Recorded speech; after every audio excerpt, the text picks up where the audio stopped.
बायको कशी पाहिजे? पतिव्रता. बरोबर आहे ना? नवरा कसा पाहिजे? आमच्याकडे शब्दच नाहीत. आणि सध्या हळदी कुंकवाचा ज्वर बायकांना आलेला आहे. बायकांना तसे वर्षभरात बरेच ज्वर येतात. नाही तर मग इकडं येऊन फुले शाहू आंबेडकर म्हणायचं आणि घरात गेलं की मरियाईच्या जत्रेला निघायचं. पुण्यामध्ये ज्या काळात कमरेला झाडू लटकावावा लागत होता अतिशूद्रांना आणि तोंडाला मडकं लटकावावं लागत होतं, त्या काळात सावित्रीबाई लिहित आहेत की सगळ्या जाती धर्माच्या महिला एका जाजमावर बसतील. अशी मी अजून बाई पाहिली नाही की त्या बाईनं एखादं रसरशीत फळ जे आत्ताच विकत आणलं आहे, बरं का, जे आत्ताच विकत आणलं आहे किंवा तोडून आणलं आहे, दोन्ही असू शकतं, ते रसरशीत फळ तिनं असं छान धुतलं, तिनं ते छान कापलं आणि ती मस्तपैकी खुर्चीवर, सोफ्यावर, जे काय कुठेही जमिनीवर बसून अशी ती छान आनंदात खाती आहे. अशी बाई पाहिली का तुम्ही? हे वास्तव आहे. का का मॅक्झिमम बाजारातून आणणाऱ्या तुम्ही, बरोबर, घरातल्यांना खायला देणाऱ्या तुम्ही, बरोबर ना. मग ते आधी लेकराला दिलं जातं, मग नवऱ्याला दिलं जातं, मग ते 2-3 दिवस पडतं, नाही का, टेबलवर कुठंतरी शिक्यात कुठंतरी पडतं ते, आणि मग ते खराब व्हायला लागतं, ते काळं पडायला लागतं. आणि मग ते खराब व्हायला लागलं का मग ते त्या डस्टबिनमध्ये फेकण्याऐवजी ते या डस्टबिनमध्ये जातं. हे आमचं आरोग्याचं सर्टिफिकेट आहे. हे खरं आहे का खोटं आहे? जोरात. हे तुम्हीच सांगताय ना. मग आजचा निदान एवढा धडा घेऊन जा की आपल्या शरीरातलं हिमोग्लोबिन किती असलं पाहिजे? किती ग्रॅम? 12 मॅडम, बरोबर? 13. बरं चला 13-14 असावं, पण किमान 12 तरी असावं. तर स्वतःच्या वाढदिवसाला एक गोष्ट करत जा किंवा नवऱ्याच्या वाढदिवसाला करत जा. आपला वाढदिवसही आपल्या लक्षात राहत नाही साधारणतः. तर किमान स्वतःच्या रक्ताची तपासणी करत जा आणि आपलं हिमोग्लोबिन बरोबर आहे की नाही ते बघत जा. दुसरं, आपल्या हाडांची तपासणी करत जा आणि आपलं कॅल्शियम बरोबर आहे की नाही ते जरा बघत जा. म्हणजे मॅडमच्या येण्याचं सार्थक होईल, नाही का. हा झालं आपला आरोग्याचं सर्टिफिकेट. आता आपल्या मेंदूचं सर्टिफिकेट. आपल्या मेंदूलाही तपासावं लागेल ना, हो की नाही? तुम्ही बोलला तरच मी बोलणार. हां, म्हणजे असं तुमचं मन आता घरात काय चाललं असेल, तुमचं मन अजून मला ह्या कार्यक्रमाला जायचं होतं, आता बाई किती वेळ बोलते काय माहिती, अजून मला तिकडं हळदी कुंकवाला जायचं होतं आणि मग मला ह्या मैत्रिणीकडं जायचं होतं, नाही का. असं काही डोक्यात असेल तर ते सगळं थोडं बाजूला ठेवूया. आपण फक्त या सभागृहात आहोत आणि महिला सन्मान परिषदेत आहोत. महिलांचा आणि तोही सन्मान. तुमचा सन्मान कोण करतं? कोण करतं तुमचा सन्मान? जन्मदाता पिता, जन्मदाती आई, आयुष्यात आलेला जोडीदार, तुमच्या उदरातून जन्म घेतलेली मुलं, किंवा तुमच्यावर प्रेम करणारे किंवा न करणारे पण असणारे नातेवाईक. याच्यापैकी तुमचा सन्मान कोण करतं? कोण करतं? बोला. जीवनाचा जोडीदार यांचा करत असेल बाई. टाळ्या वाजवा यांच्या ज्योतिरावाला. ताई बसा. म्हणजे यांच्या जोडीदाराचा खरंच मनापासून कौतुक. आपण सगळ्यांनी जोरात टाळ्या वाजल्या पाहिजे एकदा. या देशामध्ये आजचा जो आपला विषय आहे, बहुजन समाजातील महिलांची सद्यस्थिती आणि उपाय. आपल्या देशामध्ये स्त्रियांचा सन्मान हा जवळपास आपल्याकडे कुणीही करत नाही. आपल्याकडे सन्मान कोणाचा केला जातो? देवी देवतांचा. ती देवी असेल तर तिचा आहे ना सन्मान, कौतुक, साड्या, दागिने, उपहार, प्रसाद, तिचा सन्मान केला जातो. नाही असं नाही. पण स्त्री म्हणून, एक सामान्य स्त्री म्हणून या देशाच्या व्यवस्थेनं, या देशाच्या धर्मव्यवस्थेनं स्त्रीचा सन्मान करायचा असतो, हीच गोष्ट या देशातल्या माणसांना शिकवलीच नाही. म्हणजे हिंदू धर्मशास्त्राने कोण कसं जन्माला आलं सांगितलं. ब्राह्मण कुठून आले, क्षत्रिय कुठून आले, वैश्य कुठून आले, शूद्र कुठून आले, पण स्त्री कशी जन्माला आली किंवा तिचं स्टेटस काय हे सांगण्याचा त्रास धर्मशास्त्र सुद्धा घेत नाही. म्हणून डॉक्टर आहा साळुंखे सर असं म्हणतात की या देशातल्या धर्मव्यवस्थेनं स्त्रीला अवर्ण ठरवलं. अतिशूद्राच्या पण खालचं स्थान म्हणजे बाईचं स्थान. या देशातल्या मनूनं, या देशातल्या स्त्रीनं जन्मल्यापासून कसं वागावं, कसं जगावं, काय करावं, काय करू नये, याच्या सगळे नियम. अगदी एकच उदाहरण द्यायचं झालं तर बाईनं कसं हसावं. म्हणजे बाईला जर हसायचं असेल तर तिनं पदर तोंडाला लावून हसावं. म्हणजे मोकळं हसण्याचं सुद्धा स्वातंत्र्य या देशातल्या धर्मव्यवस्थेनं आम्हा स्त्रियांना दिलेलं नाही. आणि जन्मल्यापासून आपण मुलीला काय ऐकवत जगवतो, तू परक्याचं धन आहेस, तू परक्याचं धन आहेस.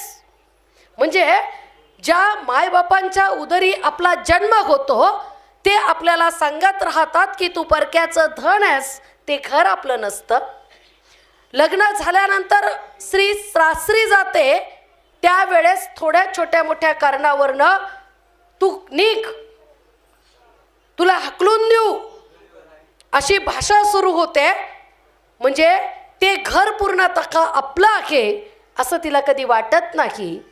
आणि मग मुलांचं तर सोडून द्या, तो फार नंतरचा पार्ट आहे आयुष्यामध्ये. पण हे स्त्रीचं स्थान आहे.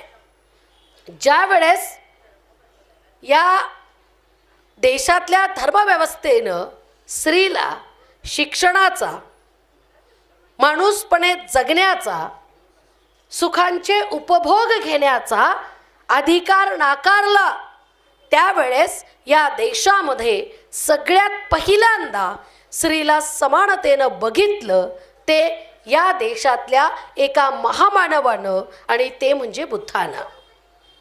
ज्या वेळेस स्त्रियांना धर्मशास्त्र चूल आणि मूल, स्त्रीचं यज्ञकर्म काय, स्त्रीचं मुंज करतात ना मुलांची उपनयन संस्कार, त्यांना शिकावं म्हणून.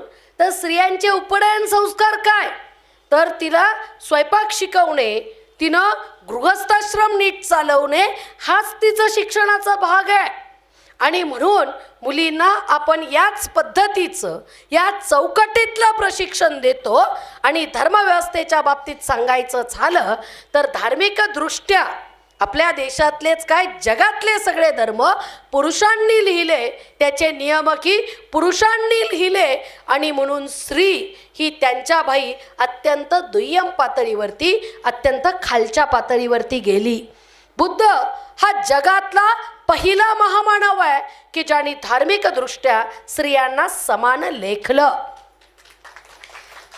ज्या वेळेस बुद्धाची मावशी बुद्धांकडे गेली आणि म्हणाली, हे तथागता, जर पुरुषांना भिक्खू होण्याचा हक्क आहे तर मला भिक्खुणी होण्याचा हक्क का नाही. त्या काळातली परिस्थिती, भिक्खू संघाला करावी लागणारी चारिका, फिरावं लागणारं जंगलातला प्रवास, या सगळ्यामुळे बुद्धाला विचार करावा लागला. पण बुद्धाचा चुलत भाऊ आणि शिष्य आनंद म्हणाला, हे तथागता, जर तू स्त्री आणि पुरुषात भेद करतोस काय. बुद्ध म्हणाले, नाही आनंदा, मी स्त्री आणि पुरुषात कुठलाच भेद करत नाही. मग जर तू हा भेद करत नसशील तर स्त्रियांना भिक्खुणी होण्याचा हक्क का नाही. आणि मग बुद्धानं या चर्चेनंतर स्त्रियांना बौद्ध धम्मामध्ये भिक्खुणी होण्याचा हक्क दिला. या भिक्खुणींनी त्या काळात स्त्रियांनो थेरीगाथा नावाचं अत्यंत विद्वत्तापूर्ण धम्मावरची देसना, धम्माची विचार आणि त्याच्यावरची बौद्धिक चिकित्सा निर्माण केली. हा बुद्धाचा समानताचा विचार, समतेचा विचार या देशामध्ये बराच काळ टिकला. पण नंतरच्या काळामध्ये मनुस्मृतीचं एकंदरीत लिखाण आणि मनुस्मृतीनुसार त्या बाकीच्या इतिहासात मी जाणार ना, की मी फक्त स्त्रियांपुरतं बोलती आहे. आणि मग मनुस्मृती पर हुकूम ज्यावेळेस आपल्या देशामध्ये हे सगळं सुरू झालं त्यावेळेस मुलगी 7-8 वर्षाची असताना लग्न करायचं. मुलगी म्हणजे पाळी येण्याच्याही अगोदर, म्हणजे आता आपण 18 वर्ष म्हणतो म्हणजे पाळी आल्यानंतर की 4-5 वर्षानंतर. पण पूर्वी अगदी तुम्ही ऐकलंही असेल, पाळण्यामध्ये कुंकू लावायची सुद्धा पद्धत होती. म्हणजे वय हा क्रायटेरियाच नाही आहे. 7-8-9 वर्षाची पोरगी झाली की लग्न करायचं. म्हणजे तुम्ही एक लक्षात घ्या, बालविवाह, सती प्रथा, विधवा विवाहाला विरोध, ह्या सगळ्या परंपरा स्त्रियांसाठी आहेत. आजही तुम्ही बघा, हळदी कुंकवाचा कार्यक्रम बायकांसाठी, सण उत्सवाचं सेलिब्रेशन स्त्रियांसाठी, अमुक अथर्वशीष म्हणायचं बायकांनी जायचं आणि म्हणत बसायचं आहे, अमुक विधी करायचा बायकांनी करायचा आहे. म्हणजे एकंदरीत धार्मिक विधी. आता आला ना तो एक लोटा जल, पुढं सब समस्या का हल. एक लोटा जल घातलं महादेवाच्या पिंडीवर की सगळ्या समस्या सुटतात. आणि याच्या प्रचारक कोण? याच्या प्रचारक कोण सांगा? याचा प्रचारक कोण? तो सांगणारा, तो सांगणारा आहे. त्याच्या प्रचारक आहेत बहुजन समाजातल्या स्त्रिया. त्याच्या प्रचारक कोण आहेत? तुमच्या माझ्या भगिनी. हे सगळेच्या सगळे विधी स्त्रियांच्या भोवती का? फार महत्वाचं आहे. याचं विश्लेषण करत असताना डॉक्टर बाबासाहेब आंबेडकर असं म्हणतात की सगळी बंधनं स्त्रियांवर का घातली गेली? त्याचं कारण असं आहे की जातीचा जन्म स्त्रीच्या पोटातून होतो.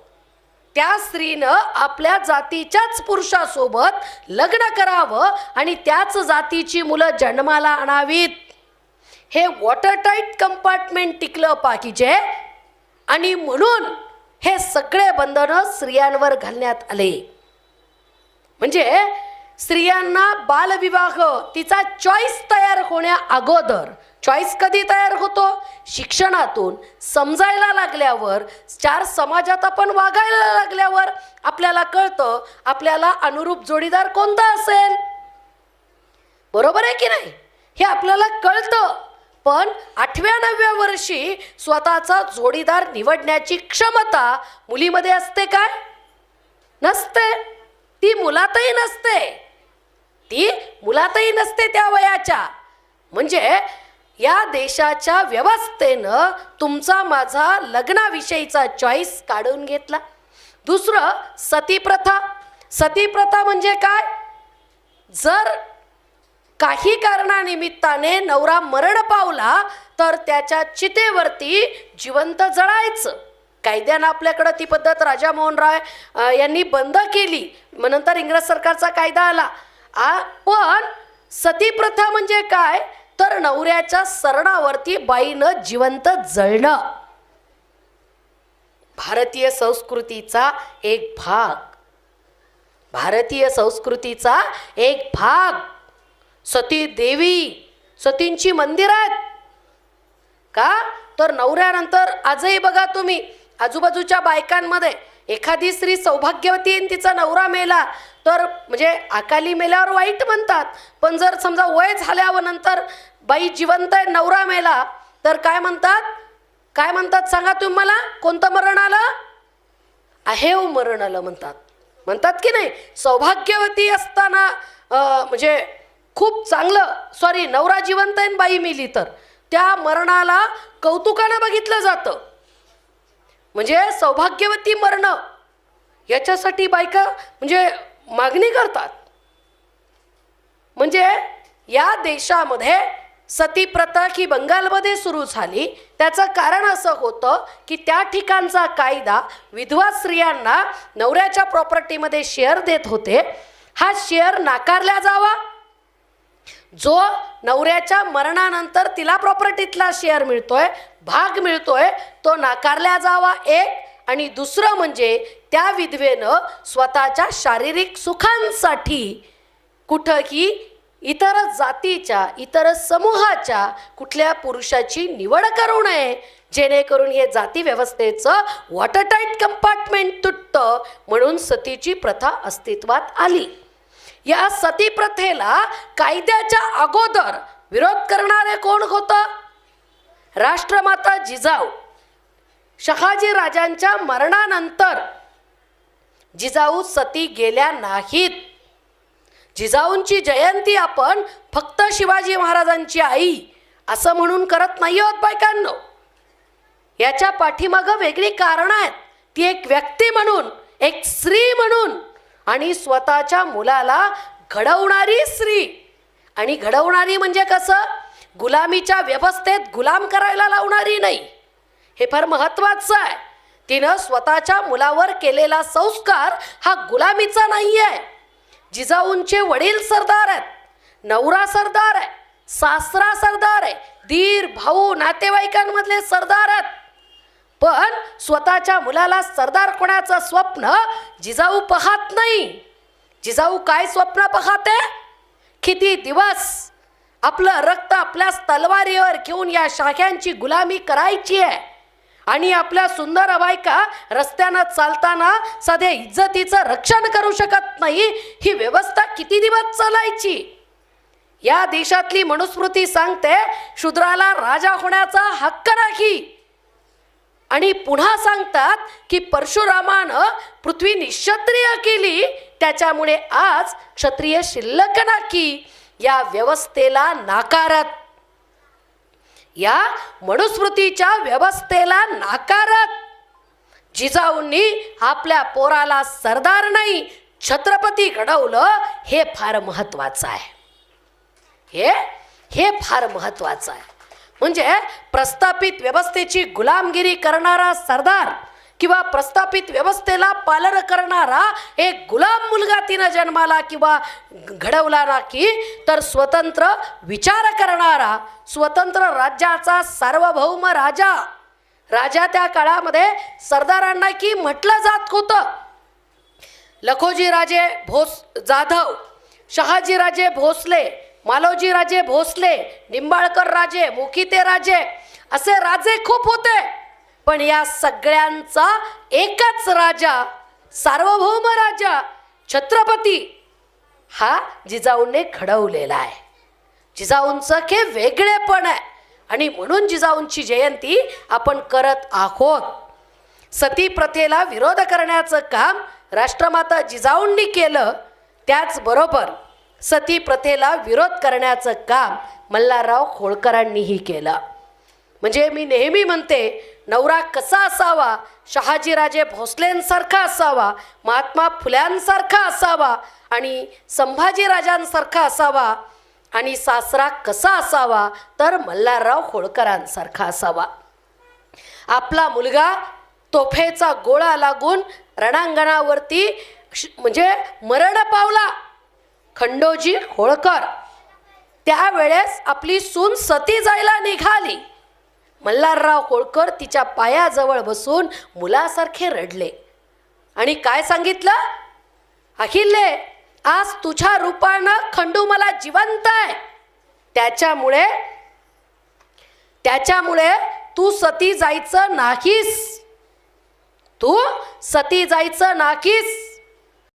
आपल्या सुनेच्या हातामध्ये राज्यकारभाराच्या चाव्या देणारा आणि पांढऱ्या घोंगडीवर बसून अहिल्याबाईंनी सुद्धा 27 वर्ष बायकांनो राज्यकारभार चालवला. म्हणजे ही फार महत्त्वाची गोष्ट आहे. सती जर गेल्या असत्या तर राज्य एवढ्या चांगल्या आणि आदर्श राज्यकर्ती स्त्रीला मुकलं असतं. आणि पुढे चालून महात्मा फुले असं म्हणतात की बायकोची नवऱ्यावरती प्रचंड प्रीती आहे, म्हणून जर बायका नवऱ्याच्या निधनानंतर सती जात असतील तर नवऱ्याची बायकोवरती प्रचंड प्रीती आहे, म्हणून बायकोच्या मरणानंतर कुठला नवरा सता का जात नाही. आपल्या मेंदूत सुद्धा हे शब्द येत नाहीत. सता हा शब्द सुद्धा आपल्या मेंदूमध्ये आत्तापर्यंत आलेला नसेल.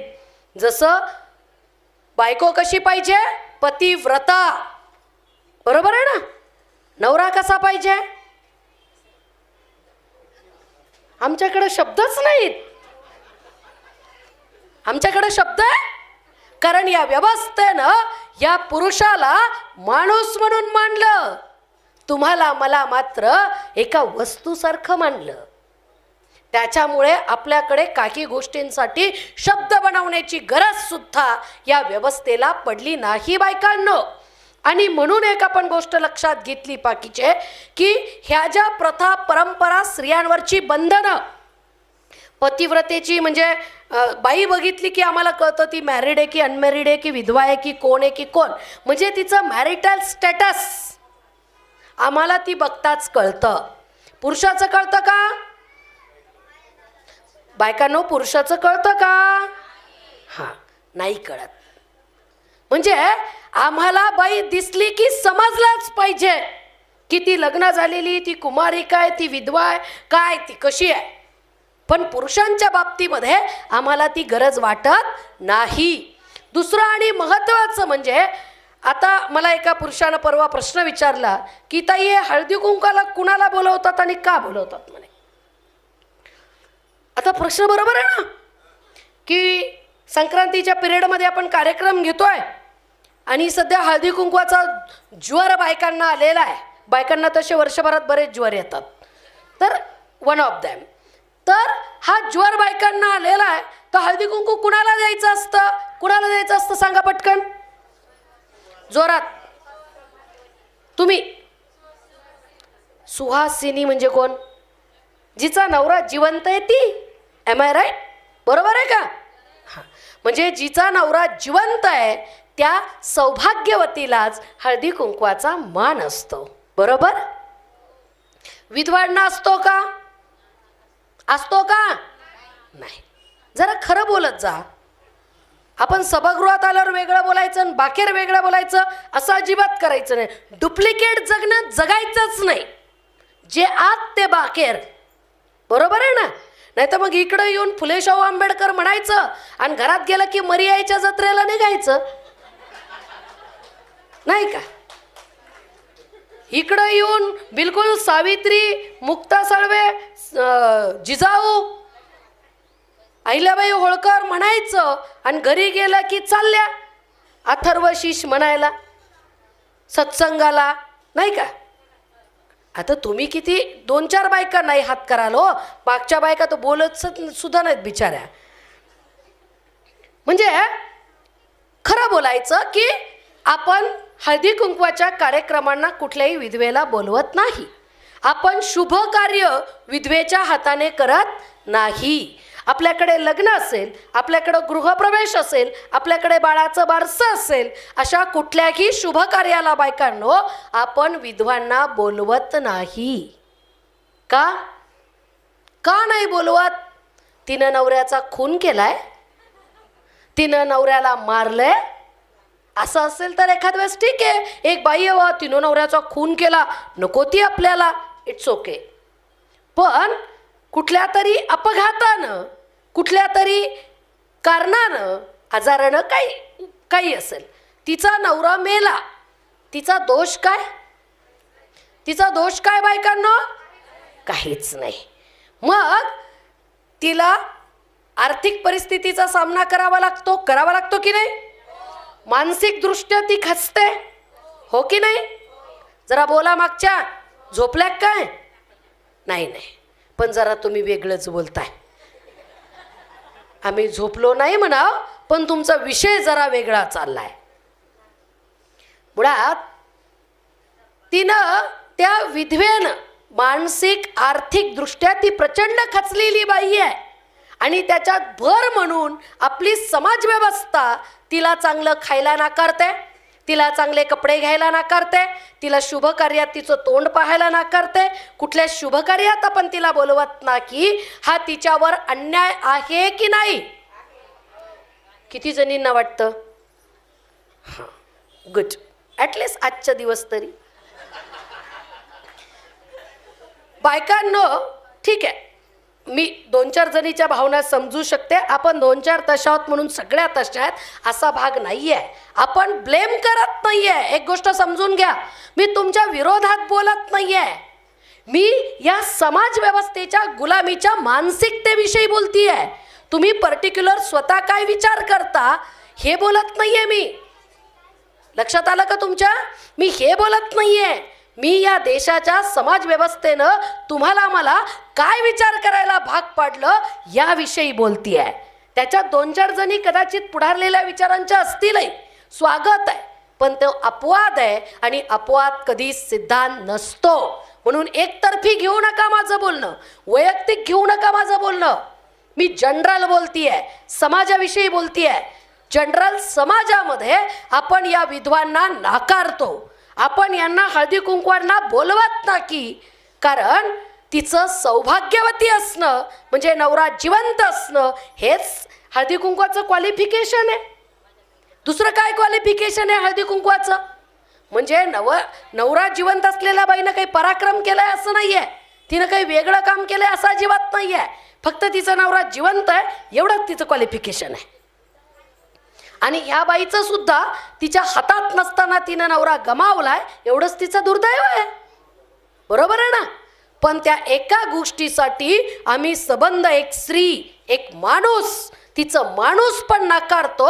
हे प्रचंड वाईट आहे, हे प्रचंड वाईट आहे. आणि मग आम्ही काय केलं पाहिजे? आम्ही काय केलं पाहिजे? या देशामध्ये महात्मा फुल्यांनी ज्या वेळेस विधवांचं केशवपण होत होतं, म्हणजे जनरली ब्राह्मण विधवांमध्ये असं व्हायचं की नवरा मेल्यानंतर त्या बायकांचे सगळे केस काढून टाकल्या जायचे आणि तिनं एकच रंगाचा कपडा घालून घरातच राहायचं. महात्मा फुल्यांनी सगळ्यात पहिल्यांदा काय केलं? देशातला पहिला संप न्हाव्यांचा घडून आणला आणि सगळ्या न्हाव्यांना समजावून सांगितलं की आपल्या बहिणीला, ती त्यांच्या जातीची आहे का? न्हावी बिचारे न्हावी. महात्मा फुले माळी, हे पण समजून घ्या. महात्मा फुले माळी, प्रश्न ब्राह्मण विद्वांचा आणि संप न्हाव्यांचा.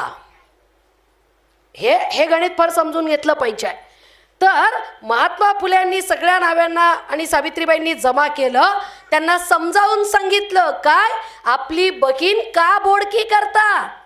आपली ही बहीण आहे, ती कुठल्याही जातीची असली तरी माझी भगिनी आहे, आणि मग त्या माझ्या भगिनीला का बोडकं करता? आणि म्हणून न्हाव्यांनी या देशातला पहिला संप घडून आणला आणि आम्ही इथून पुढे ब्राह्मण विधवा स्त्रियांचे केस काढणार नाकी हे जाहीर केलं. ₹2 आमदनी नाकारून. लक्षात घ्या, तो व्यवसाय, तो इन्कमचा एक सोर्स आहे, तो नाकारून या देशातल्या नाभिक बांधवांनी महात्मा फुलेंच्या मार्गदर्शनाखाली केशवपन पद्धत बंद पाडली. दुसरं, ज्या विधवांवर कुणी अत्याचार करायचं किंवा अन्याय करायचं त्याच्यातून त्या गर्भवती राहायच्या. त्या विधवा गर्भवती, शब्द बघा, विधवा आहे पण गर्भवती आहे. तुम्हाला जर अशी बाई दिसली ना, तुम्हाला असं वाटेल स्वयंपाक बाजूला ठेवून एकदा मी सगळ्यांना कसं सांगू, नाही का? ही मानसिकता आहे आपली. आमच्या चर्चेचे विषय तरी काय असतात?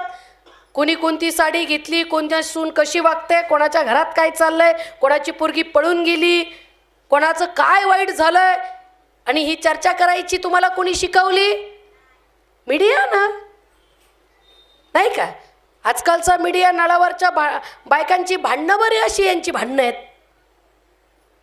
तर महात्मा फुल्यांनी आणि सावित्रीबाईंनी अशा अनेक विधवा गर्भवती स्त्रियांचे बाळणपणा केली आणि हवं असेल तर मूल घेऊन जा, नको असेल तर मूल ठेवून जा. बालहत्या प्रतिबंध गृहाची स्थापना सावित्रीबाईंनी आणि महात्मा फुल्यांनी केली. आता या महामानवांचा स्त्रियांच्या बाबतीतला दृष्टिकोन मग काय असेल ते तिला नाकारत नाही. कुठं काळं करायला गेली होती तोंड, कशाला मग हे केलं तू आणि मग आता मर, अशा प्रकारचं सुनवत नाही आहेत बायकांना. महात्मा फुले अत्यंत आदरानं, अत्यंत प्रेमानं तिच्या मातृत्वाचा भावना लक्षात घेऊन आणि तिच्या जगण्याच्या सन्मानाचा विचार करून तिचं बाळंतपण करून तिला पाठवतायत. आणि असाच एक मुलगा काशीबाई नावाच्या ब्राह्मण विधवेचा महात्मा फुल्यांनी दत्तक घेतला, तो यशवंता. म्हणजे मला मुद्दा नेमका काय सांगायचं आहे तुम्हाला समजून घ्या. सावित्रीबाई फुलेंनी हळदी कुंकवाचा कार्यक्रम पुण्यामध्ये घेतला, त्याची पेपरला बातमी दिली. त्यावेळेचे कलेक्टरची बायको मिसेस जॉन्स कार्यक्रमाच्या अध्यक्ष आहेत, सावित्रीबाई सचिव आहेत. म्हणजे त्यांची जी महिलांची बॉडी आहे त्याच्यावर सावित्रीबाई सचिव आहेत. आणि सावित्रीबाई पेपरला बातमी लिहितात काय, सगळ्या जाती धर्माच्या महिला एका जाजमावर बसतील, म्हणजे एका सतरंजीवर बसतील. पुण्यामध्ये ज्या काळात कमरेला झाडू लटकावावा लागत होता अतिशूद्रांना आणि तोंडाला मडकं लटकावावं लागत होतं, त्या काळात सावित्रीबाई लिहित आहेत की सगळ्या जाती धर्माच्या महिला एका जाजमावर बसतील. हे महत्त्वाचं आहे. ज्या काळात अतिशूद्राला कुणी आपल्या विहिरीचं हौदाचं पाणी भरून देत नाही आहेत, ज्या काळामध्ये मुक्ता लिहिते की आमच्या समाजातल्या स्त्रिया बाळंतीण होतात तेव्हा त्यांच्या डोक्यावर नीट छप्पर नसतं, बाळंतीण व्हायला साधी स्वच्छ जागा नसते, कुठला की वैद्य तिला मिळत नाही आणि कितीतरी बाळंत रोगाने बायका मरतात. 11 वर्षाचं वय मुक्ताचं, 11 वर्षाची मुक्ता हे लिहिते बायकांनो. आणि तुम्हाला मला टीव्ही, मोबाईल, हळदी कुंकून, बुवा बापू यांच्या नादात समाजाकडे बघायला वेळ नाही. शिक्षणाचा उपयोग काय करावा हे मुक्ताकडून शिकावं आपण बायकांनो. शिक्षणाचा उपयोग काय करायचा असतो हे सावित्रीबाई, मुक्ता, ताराबाई शिंदे यांच्याकडनं शिकावं आपण. कारण आपलं काय झालंय, आम्ही शिकलो म्हणजे नेमकं काय झालं तर आजची पिढी फक्त पुस्तकातले वाचते, त्याचे प्रश्नोत्तर लिहिते, डिग्र्या मिळवते. एकदा बंगला गाडी झाली की महागड्या वस्तू घरात, मॉलमध्ये आमच्या गर्द्या आणि या सगळ्यामध्ये हरवलेली माणसं झालेलो आहोत आम्ही. आम्हाला शिक्षणाचे अर्थ कळत नाहीयेत. मुक्ताला शिक्षणाचा अर्थ समजला. शिक्षणाचा अर्थ काय घ्यायचा असतो, तुमच्या माझ्या समाजातल्या ज्याला ज्याला गरज आहे त्याच्या प्रश्नाला सामाजिक दृष्टीनं बघणं आणि नुसतं बघणं नाही तर त्या प्रश्नांची सोडवणूक करण्यासाठी झटणं. मुक्ताला हे समजलं की शिक्षण हे माझ्या समाजाचं दुःख मांडण्याचा प्लॅटफॉर्म आहे. माझ्या समाजाचं दुःख ऐरणीवर आलं तरच सरकार त्याच्यावर विचार करत असतं आणि तरच समाजाच्या प्रथा बदलत असतात. म्हणून मुक्ता लिहिते की लाडू खाऊ ब्राह्मण म्हणतात की वेद की आमची मत्ता के, आणि जर वेद वाचण्याचा हक्क मला नसेल, जर वेद वाचण्याचा हक्क मला नसेल तर तो माझा धर्म आहे हे मी कसं म्हणू. ज्या धर्माचं पुस्तक वाचण्याचा हक्कच मला नाही आहे. आज कितीतरी मंदिर आहेत बायकांनो जिथं लिहिलं जातं येथे महिलांना प्रवेश नाही. आहे की नाही? पाहिलीत की नाही तुम्ही अशी मंदिरं? तुम्ही माणूस नाही का हक्क नाकारला? का हक्क नाकारला याच्यावर आपण कधी विचार केलाय? ज्या वेळेस ह्या 18 पगड जातीतल्या बायका कुंडल्या पाकून लग्न जमावतात आणि ज्या वेळेस या मंगळा बिंगळाच्या चंद्राच्या पूजा करायला लागतात त्यावेळेस माझ्यासारख्या एका बाईला प्रश्न पडतो की या बायकांना सावित्रीबाई फुलेंच्या अगोदर या सगळ्या गोष्टी कळत तरी होत्या का? कळत होत्या? तुम्हाला कुंडल्या बघण्यासाठी जाता येत होतं का कुणाकडे? तुम्हाला कुठं चंद्रन मंगळाच्या ग्रहाच्या पूजा करायला कोण येऊ देत होतं का? तुम्हाला धार्मिक दृष्ट्या कोणी हक्क दिले होते का? मग हे सगळं जर नव्हतं तर हे प्रेम आलं कुठून तुमच्यातच? ही चतुर्थी करायची, तो चंद्र पाहायचा, हा उपवास करायचा, तो उपवास करायचा, हे मार्गशीर्षाचे गुरुवार, मग 16 सोमवार आणि मग अजून कोणता उपवास, हे आलं कुठून? कुठून आलं हे तुमच्या माझ्यामध्ये? कारण आमचा मीडिया, या देशातली समाज व्यवस्था, या देशातली धर्म व्यवस्था तुम्हाला आम्हाला नव्या गुलामगिऱ्यांमध्ये टाकण्यासाठी धडपडती आहे. कारण या देशामध्ये ज्या माणसांना गावामध्ये यायचं असेल तर कमरेला झाडू आणि गळ्यात मडकं लटकून यावं लागत होतं, ज्या स्त्रियांना खाली बघून चालावं लागत होतं आणि शिक्षणाचा येत नव्हता, ती माणसं आणि त्या स्त्रिया आज अधिकाराच्या खुर्चीवर विराजमान झाल्या. आज देशाच्या समाज व्यवस्थेमध्ये स्वतःचं स्टँडर्ड ऑफ लिव्हिंग त्यांनी वाढवलं. हे खुपतंय, हे खुपतंय, हे जड चाललंय. आणि म्हणून नव्या नव्या धार्मिक गोष्टी पसरवायच्या आणि आमच्या स्त्रियांना, आमच्या मुलांना पुन्हा एकदा त्या धार्मिक गुलामगिरींमध्ये अडकवायचे हे सगळे प्रयत्न आहेत. 11 वर्षाच्या मुक्ताला महात्मा फुलेंच्या आणि सावित्रीबाईंच्या शिक्षणातून हे समजलं की ही माझी गुलामी आहे. हे माझ्या स्त्रियांना असं बाळंतीण व्हावं लागतं.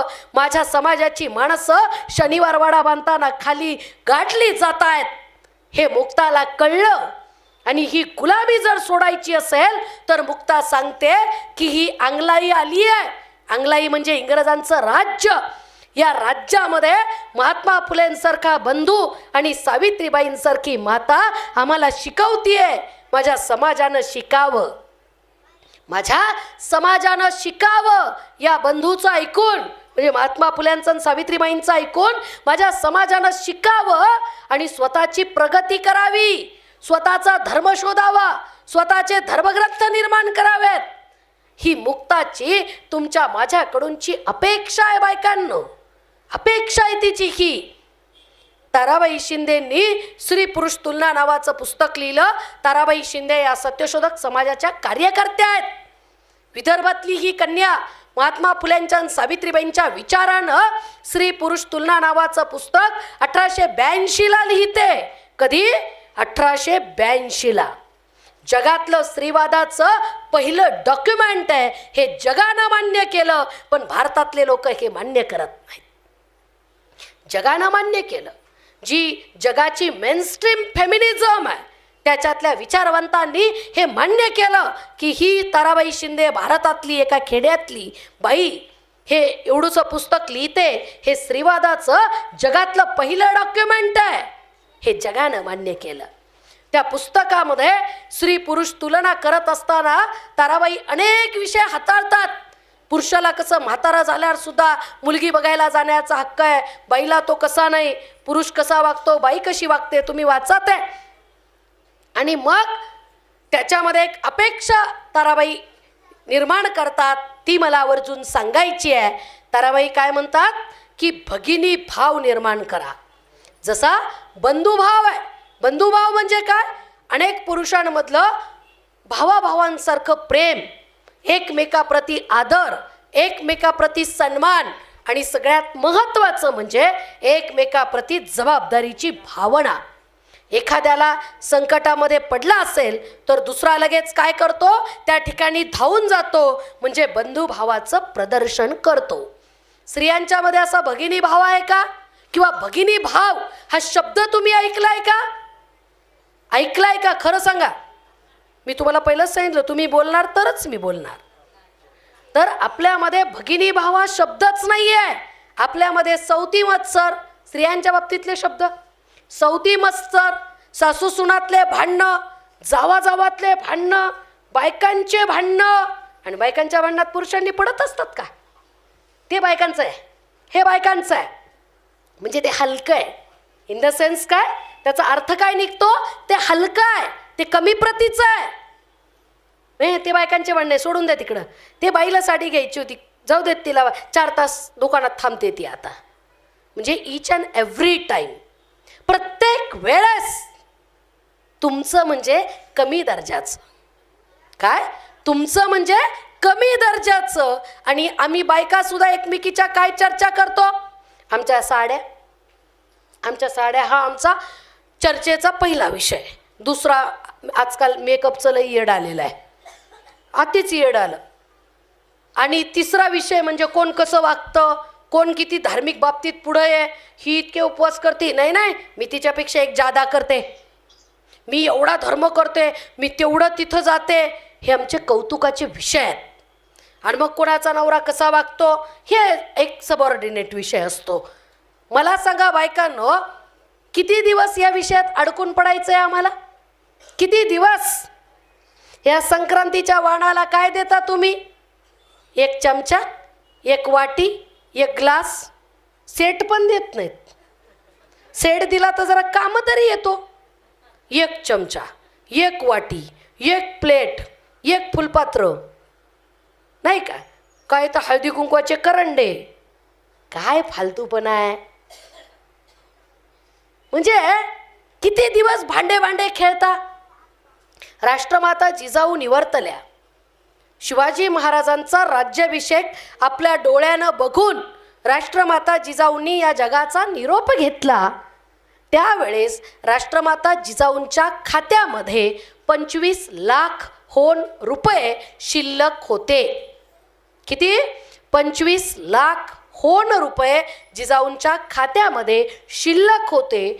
शिवरायांच्या स्वराज्यामध्ये काही गावं जिजाऊंच्या वैयक्तिक खर्चासाठी जिजाऊंना त्यांनी दिलेली होती. त्याच्यातून येणारा कर, त्याचा राज्यकारभार पण तो सगळा जिजाऊंनी सांभाळायचा. माझा प्रश्न आहे बायकांनो, तुम्ही मी समजा उद्या मेलो तर आमच्या खात्यामध्ये काय शिल्लक असेल? काय शिल्लक असेल? नाही नाही, आमचे 2 रॅक भांडे, आमच्या कपाटभर साड्या, 1-2 मेकअपचे बॉक्स, ही आमची शिल्लक आहे. सावित्रीमाईंची शिल्लक काय? सावित्रीमाईंची शिल्लक आहे या देशाची एक श्री राष्ट्रपती आहे. सावित्रीमाईंची शिल्लक आहे या देशाची प्रधानमंत्री श्री झाली. सावित्रीमाईंची शिल्लक आहे या बायका आज इथं बसलेल्या आहेत. आणि जिजाऊंची मोठी शिल्लक आहे ती म्हणजे या देशाला समतेवर आधारलेलं स्वराज्य देणारा शिवराय जिजाऊंनी घडवला. ही खरी शिल्लक. त्याच्यामुळे बायकांनो, आपण या गोष्टीचा विचार केला पाहिजे की काय स्वीकारायचं आहे आणि काय नाकारायचं आहे. आम्हाला सुद्धा भगिनी भाव निर्माण करता आला पाहिजे, तो जपता आला पाहिजे आणि तो जगता आला पाहिजे. आपल्या एखाद्या मैत्रिणीच्या आयुष्यात कुठलं संकट आलं असेल तर तिला मुक्तपणे आपल्या घरी येऊन आपल्या खांद्यावरती डोकं ठेवून रडता आलं पाहिजे. आणि तिच्याकडनं काही चूक झाली असेल, काही दुःख असेल तर ते दुःख तिला आपल्याला सांगता आलं पाहिजे. आणि आपण सुद्धा त्याचा प्रचार प्रसार माध्यम मीडियासारखा न करता त्याच्यावरचं सोल्युशन आपल्याला देता आलं पाहिजे. आणि जर नाही देता आलं तर किमान बंद मुठीमध्ये तिचं दुःख आपल्याला ठेवता आलं पाहिजे. खरं का खोटं? आपलं काय एकीनं आपल्याला सांगितलं का आपण लगे दुसरीला, लगे तिसरीला. पुरुष काय म्हणतात माहितीये? बायकांच्या पोटात राहत नाही.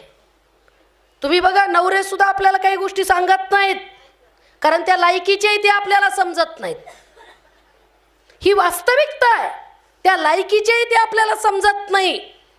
लेकरू लहान असतं आणि त्याला जर घाबरवायचं असेल, समजा ते खूप वेळ मोबाईल खेळत आहे, आपण काय सांगतो बायांनो त्याला? थांब तुझे पप्पा आल्यावर सांगते. आणि तू कशाला इथं? तुझी भूमिका काय? लेकरानं तुला का घाबरू नये? आपलंच बाळ आहे ना, आपलंच मूल आहे ना, मग त्याला घाबरवायला, त्याला धाक द्यायला पप्पा कशाला लागतात? पप्पा कशाला लागतात? मी एवढी उभी ना, तू माझंच ऐकलं पाहिजेस, तू माझंच ऐकलं पाहिजेस. ही प्रतिमा लेकरांच्या नजरेत सुद्धा आपण तयार करतोय का? तुम्हाला सांगते, जिजाऊंच्या मरणापर्यंत छत्रपती शिवाजी महाराज स्वतःच्या प्रत्येक मोहिमेची चर्चा, त्याची मसलत, त्याच्याविषयी निर्णय घेण्यासाठी जिजाऊंसोबत चर्चा करायचे. का? कारण जिजाऊंची तेवढी बुद्धिमत्ता होती, तेवढा अभ्यास होता, तेवढं गुप्तहेर खातं सज्ज होतं जिजाऊंचं. तलवार घेऊन लढायला बाई तयार असायची. सिद्धी जोहरनं ज्या वेळेस पन्हाळगडाला वेढा दिला त्यावेळेस नेताजी पालकर, सिद्दीक हिलाल यांना त्या वेढ्यातून शिवाजी महाराजांना बाहेर काढता येईना.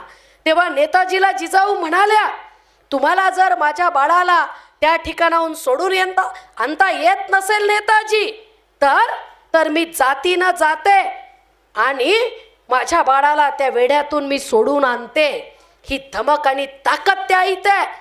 आणि म्हणून त्या आईचं मुलं ऐकतात.